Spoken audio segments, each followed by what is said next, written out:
me, Zach, and Zane, who is the best baseball player? Because one of us might need to get the call, next year when there's a lockout. If MLB goes on strike, I would pick. Hello, everyone. Welcome to Big League Dreaming, a show about baseball, dreams, and family. It's season 6, episode 1, and we're starting up the new year. It's January of 2026, and just excited to be starting a new season and a new year of our podcast. This is a family podcast, so it's a show featuring a dad. That's me, John Gonzalez, and his 3 sons talking about the game they love. On today's episode, to kick off the new year, we have 2 of the 3 sons joining us live from around the country in a very frigid country it is. It's cold. Like, the whole country is just cold. I think everything here in Michigan was canceled for today's schools and everything. But anyway, let's check in with our 2 guests, and then we'll let you know the topic in a second, because I don't even know the topic for today's show. It's going to be a mystery. It's a mystery to me. So let's check in with son number 1. I just saw him recently down in North Carolina. He is our Mariners fan. It's Zach Gonzalez. Zach, how you doing? I'm doing well. It's cold down here too. We're supposed to get freezing rains on Saturday night and all day Sunday. So I feel like everything's going to shut down here on Monday. So looking forward to spring coming. That's for sure. Yeah, and then I just booked a trip to come down there to see you the first weekend in February, and you're telling me there's college baseball I might be able to see. So unless there's this ice storm lasts for more than a week, Yeah, we should be fine.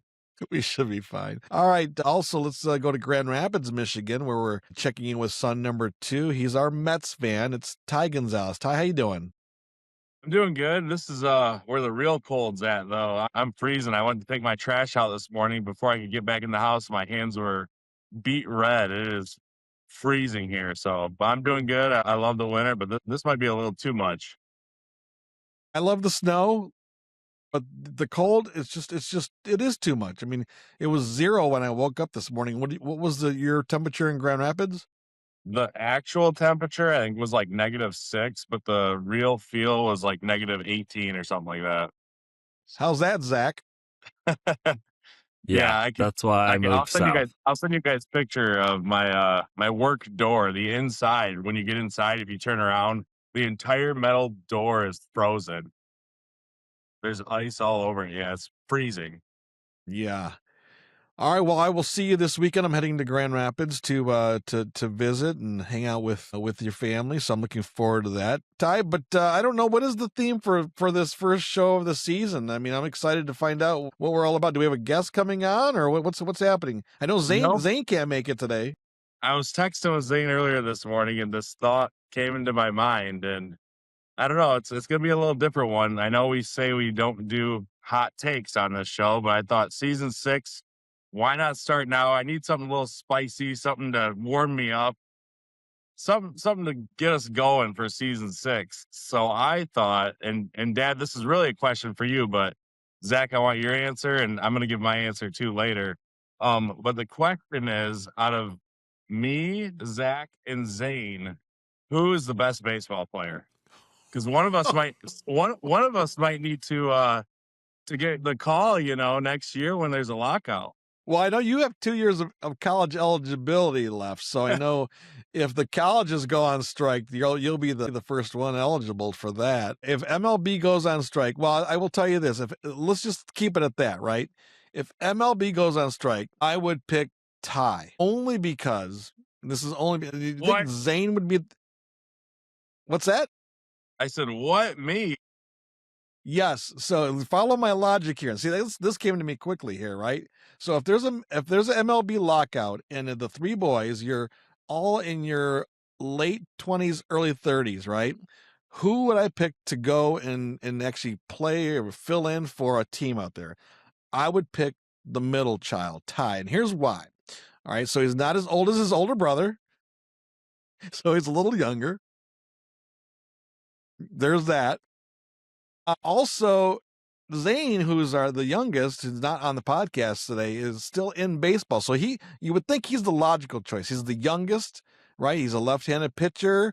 He knows the game. He's been coaching college kids. That seems to be the logical choice, right? That it would be Zane. Sorry, Zach, you're not the logical choice or the pick, but I'm going to go with Ty. And here's why. Zach, can you predict why I picked Ty? I'm gonna say because he was a position player and he was a utility guy and he played all around the field, so he could help out in whatever you need him to do, essentially. He could be the bullpen catcher, which he's done before. He can be, you're right, he can catch, he can pitch, he can play first base. I think there are only two positions he didn't play with. I think shortstop and center field. Is that right, Ty? Yeah, shortstop and center field. So that makes sense. Ty, why do you think I pick you? I don't know. Maybe because I could hit too. I don't know, but the other guys could hit as well. I don't know. I would pick, if it was MLB, I would pick Zane because he's around it every single day. But when I was texting Zane, the reason why this came up into my mind was he was texting about he had live at bats today, and I said, let me get in there and show those kids up and kind of make them feel bad. An old man that hasn't picked up a bat in 15 years, get some hits off of him. And he said, yeah, come on and do it. And then I was thinking, who was the best player out of us three? And I was thinking more of like the earlier days. And I was going to go with Zane because I feel like as far as like whole career wise, I mean, ever since he was little, he was like just the best, like for me, I wasn't really the best player ever or like even growing up, but I feel like he was always like when he was young, like hitting home runs in the tournaments, like the 8U tournaments. But even in like high school, I feel like he pulled some records at CP for like ERA and stuff like that. So I was thinking more of like growing up, like best career, I guess. And I was going to go with Zane. Okay. All right. Well, you maybe giving me a pause to rethink my answer and maybe go with Zane, but I don't know about your logic there. Zach, do you think that my logic should be like he hit home runs when he was 8 years old? I don't know. I feel like there needs to be some more details with this question. Like, I feel like at one point in our lives, everybody was the best player. Like, when you guys were younger, I was the best player at that time period. And then, Ty, when you were in college, you were probably the best overall player. And then after that, when me and Ty hung him up, Zane was obviously the best player. So if you want to go off of today, like who's going to go out there, I would go Zane. But I feel like as of right now, hey, I've been playing slow pitch softball. I feel like I'm better than Ty right now. I feel like I could stretch out a double better than Ty could. I don't know. Ty, well, you'd stretch something, all right, wouldn't you, if you try to get that double? I'd probably get hurt. That's why I don't think I can be the pick. I'm injury prone. Okay, all right. I Even can though barely you're run a injury couple prone, miles on a treadmill. all right. So here's we're not gonna talk about physical ability with the state of our bodies right now, because now that I'm a little older, I'm like, oh my gosh, what is happening, right? So let me finish my answer. The reason I would pick Ty, regardless of the time of his life, regardless of his physical ability, all right, is because I'll never forget the day he walks in as a senior in high school, and he says to me and his You should have mom, let me. You should have let me. he says, Zach, I don't know if you remember this because you probably weren't at home. He says, yeah, I'm trying out for the hockey team tomorrow. And I was like, the what team? Hockey team. I said, wait, what do you mean the hockey team? He's like, yeah. He goes, I'm better than any of those guys right now. I can tell you right now. We've got and you guys, I think our school was like co-opting with another school or maybe two schools. And you're like, yeah, I know those other schools. I'm better than any of those guys too. And I'm like, well, I said, okay. I said, unless I missed something, Ty, when did you learn how to skate? He's like, I don't, but I can just get out there and I'll just learn to skate and I'll be better. I'll be the best skater there is on the team. I'll be the best scorer. I'll be the best defender. I can play goalie. I can play any position. And I just think, I thought back to that. I'm like going, I love that confidence, right? Because let's face it. If you're going to play Major League Baseball or any higher level of baseball than after high school, really, you have to have a confidence about you. And I have been blessed to interview a lot of different people, as you know, through the course of my career. And I found that interviewing athletes, and even in baseball, players are athletes, and talking to them, the ones that really excelled had a chip on their shoulder. They had a chip like, there's no one that's going to beat me. I'm going to go out there and I'm going to strike out every batter. I'm going to get a home run every at bat, right?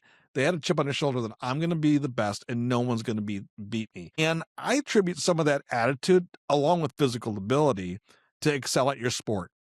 To excel really at anything you do in life, whether it's sports or something else, is that you have to say, like, I want to be the best. Not that I am the best, but I want to be the best at what I do. So even though, Zach, you've been playing slow pitch softball, Zane's probably, man, I don't know about his physical ability, but he's definitely, sharp and the youngest of the three. But I would send Ty out there, because even though he might lack something, I think he would just like say, you know what? I don't care. Throw that 100-mile-an-hour pitch. I'm still going to hit it.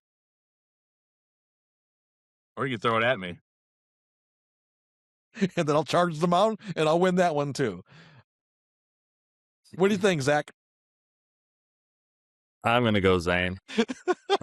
I appreciate all the wisdom and confidence in Ty Buddy, Dad, but yeah, I feel like Zane's probably throwing BP regularly for the X amount of last years, and my shoulder is shot, and I saw Ty in that 5K running, so I'm gonna go Zane. I was not that far behind you, and I hadn't trained you at all.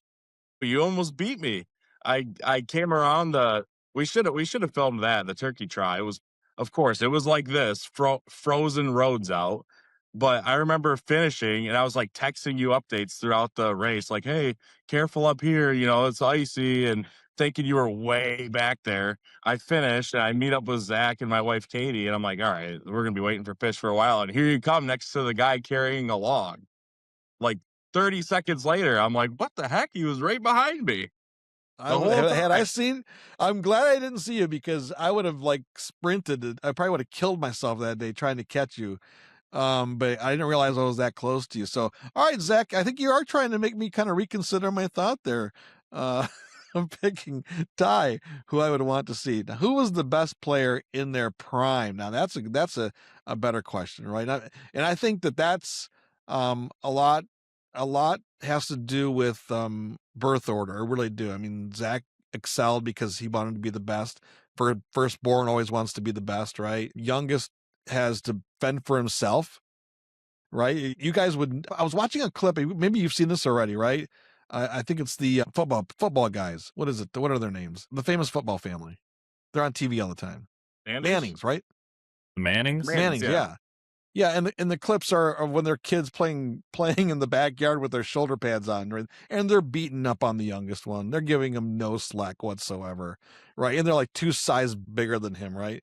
And they're just beating him up. And I'm like, yep, poor Zane. That's what he was. He had to fend for himself. The full box out, when Zach gives him the full box out and sends him through the window, I mean, Mom going like, what are you doing? I know exactly what he's doing. He's boxing him out, because there's no way he's gonna score that Nerf basket in our living room. Not sure what you're talking about. You don't remember that? I know. If I would say this though, if we are going best player in their prime, I think I have to go Zach, because like you said, Dad, he had to set the tone for all of us, right? He was the first one to get the college scholarship, and me and Zane kind of followed. He had to set the tone for everyone, but also he played the BESR bats the longest. Zane, yeah, he set all the high school records, but they were also using those new BBCOR bats where everyone was like, oh, these bats are dead. Zach had to face college guys using those BESR bats, and those things were literal weapons. They had to stop. I mean, I'm surprised they even still use metal bats in college, even the BBCOR bats. But as far as prime, I'd say Zach because of that. Wow, that's really that's a deep knowledge there, because I never even factored in the bats or the dead ball era. Yeah, right, Zach? Though playing JUCO ball, man, with that stealth bat, those balls would just fly, man. Thankfully, Jackson was a pretty good pitcher's park, and there was some pretty large stadiums, not stadiums, pretty large fields in that JUCO conference. Like GRCC's field over at Belknap was massive. But yeah, I think it was my senior year when BBCOR came out, possibly. Yeah, guys were putting up crazy numbers. Did you ever take one, Zach? Did you ever take one, Zach, back to the mound where you were like, oh my gosh, an inch over this way, I would have been dead? Like a comebacker? Yeah.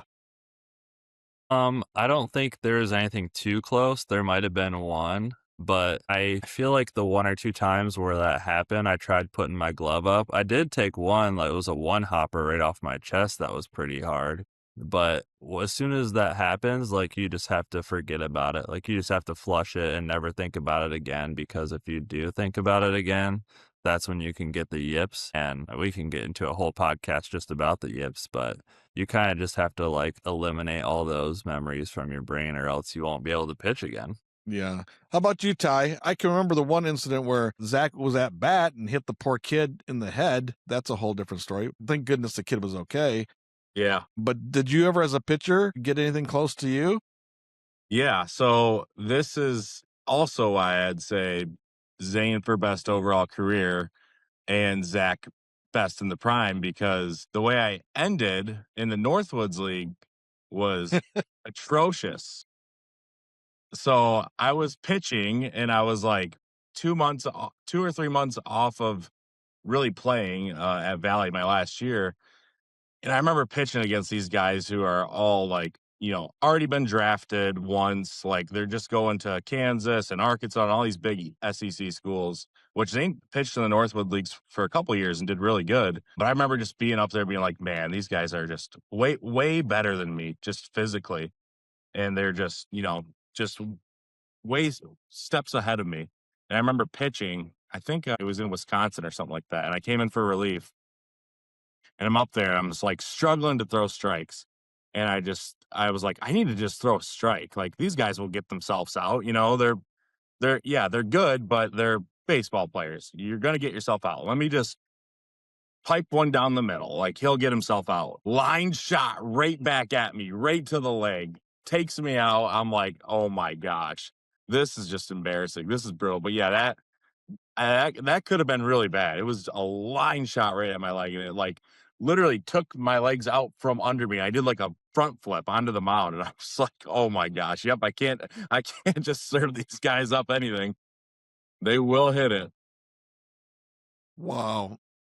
Well, I'm glad that you were okay. I do remember, I don't know if it was that game, but I do remember watching probably your first or second outing, and you were on the road, and your mom and I were watching it on our computer on the laptop, and you were struggling every at bat, and we're like, it just went bad to worse. I was like, oh, Yeah. that's probably the hardest thing as a parent, to watch. And you guys are going to go through this as your kids get older, and you watch your kids struggle, or they're losing, and they can't compete for whatever reason, and it's hard to watch, but they're good life lessons, right, Zach? I mean, you had some great success at your 2-year experience in Jackson, and then you had to go to a bigger program, and you had to like battle for playing time. You had a battle to be to get some pitching time in the bullpen.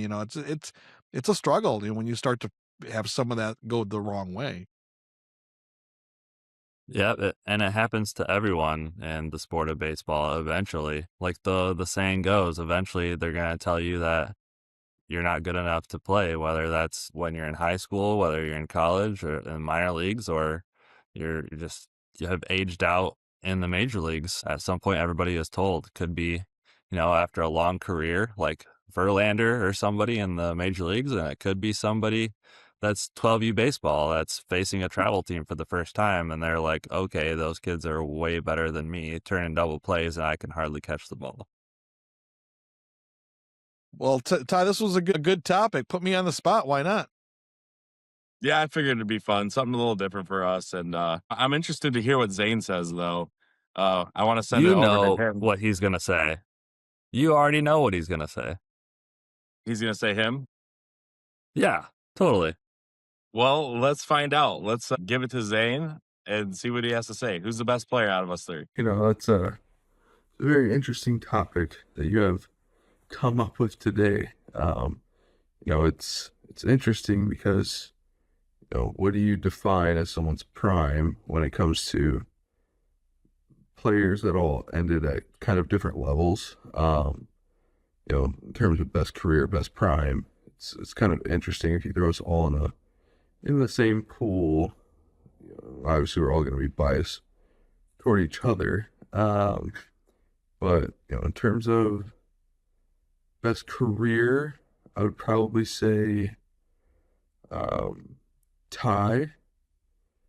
Well, no, actually, I'm going to say tie for best prime because I think in my mind, Ty's prime is like post college. So, and Ty was very good at the college level.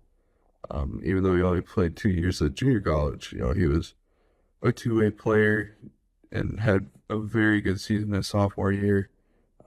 Was effective on the mound. I think he hit over 400 your sophomore year. So I would say probably Ty for best prime, and then Zach for best career. You know what I mean? And Zach had a very solid high school career. They didn't win a lot of games when he was in high school. There wasn't much around him. But then was successful at Jackson and helped build that program up a little bit. You saw that program take off really after Zach and the class that was around him. After they left, they kind of laid a really good foundation for the future of Jackson College. And then Zach went to Davenport and kind of did the same thing, right? Davenport was an NAI school then. And, very first couple years of the program, and now they're a very successful Division II school consistently in regional, super regionals, and always making a push to go to Cary, North Carolina for the Division II College World Series. So, I would probably say Zach had the best career, not just because of the playing, but also like the foundation and groundwork he laid after he was done playing. So, those would be my two takes. I'm interested to hear what your guys's are. I know I'm recording mine a little bit after you guys have already recorded, so I don't even know what your guys' answers are. I'm sure Dad gave a classic dad answer of, you guys are all so great in your own special ways, but come on, Dad, you got to pick one of us. I know my name can be thrown out there a little bit, but I'm going to be humble. I'm going to pick you guys. I'm not going to pick myself. But if I did pick myself, I think I'd have a pretty good resume to go up against you guys. But this is an interesting little topic and fun one to kick off the new season. So I'm looking forward to a new season of baseball. We open up in a couple weeks here. We open up the first weekend of February. Baseball's already started. Baseball is in full swing at the NAI level. Weekends this past weekend of January 22nd, 23rd was when teams started playing for NAI. So, if you're itching to watch some baseball, there's plenty of live streams out there right now of college baseball going on. So, baseball's around the corner. Pitchers and catchers, a bunch of reports. It's about to be a fun time of year. I feel like he's going to be a little modest with his answer. He's not going to be rude about it, but he'll mention some records and he'll say himself. That's the thing. He does have the records. But that's what I was saying too, though, because like when you were at Davenport, Zach, those bats, like I guess it's more for me because I was like in the middle of that transition. Like my senior year was the last year of the BESR bats, and then to college. And I really noticed the difference, like being like, if I was in high school, that's a home run. Like I remember, like, if I'm facing West Catholic, I'm giving up a home run right there, and now it's a fly out. But you also played at East Kentwood High School in college, and that Yes. place is tiny. Yeah, I was actually just about to mention that. We would call them Kentwood bangers if it would like just because right field was so short. The fence was taller, like it was like green monster status a little bit in right field, but it was just like, I don't know, 305 or something down the right field line, and it would just go up in the air, and behind the third base dugout was an open field, like a practice field almost for soccer, football, long toss, and it sat lower than the baseball field. So you would have this just jet stream that would just go out to center and right field at that ballpark. And it's like, you try to keep the ball down. I remember throwing a two slider low and inside to a lefty, and he just golfed it, and it went up and went over the right field fence. And I'm like, what are we doing out here? We call it a Kentwood banger if it just barely go over, because it was like 307-foot home run. It's awful. Off the end of the bat. Good topic to kick off a new season of Big League Dreaming, the podcast. Folks, we hope you've been enjoying today's show, and this is what you get. Although we do a lot of interviews, and we'll talk about what's happening with MLB, talk about old people. Max Scherzer was in the news, and he's ready to pitch again, and hope he signs, and he's willing to wait it out. Even if it's opening day and he doesn't have a contract, he's willing to wait it out. I think there might be some teams out there that are in contention that might need another arm that says, hey, this guy is postseason. I mean, he showed, right, that he can still pitch in the postseason, so why not have a veteran arm? So maybe Scherzer has a chance to stick somewhere, and they'll use him at some point. But so we'll talk a lot about major leagues. Ty, your Mets are in the news a lot, and they seem to be for real. They seem like they're determined to turn it around and actually win, right, Ty? Yep, finally making some moves. It's finally making some moves, so that's exciting. Not like the Tigers. Zach, you got to be excited too. Your team's looking pretty good. Your Mariners team. Yeah, they're looking decent right now. They're kind of gambling, putting a lot of their trust in some really young players, Ben Williamson, Cole Young, and Colt Emerson on the infield. So they're saving a lot of money by doing it, but I don't know how it's going to work out. So hopefully they can bring in one more hitter, maybe one more bullpen piece, and hopefully they can stay healthy when guys report middle of February. And you guys remember my prediction for this year? The Dodgers will not win the World Series. You said they won't make the playoffs. They might not make the playoffs. Yeah, that's what I said. That's exactly what I said. The Dodgers will not win the World Series, and they might not even make the playoff. That was before the Tucker signing, though. That was before the Tucker. Yeah, a lot has changed since that prediction, but I'm going to stick with it. I like it. I mean, you just don't know how things are going to go.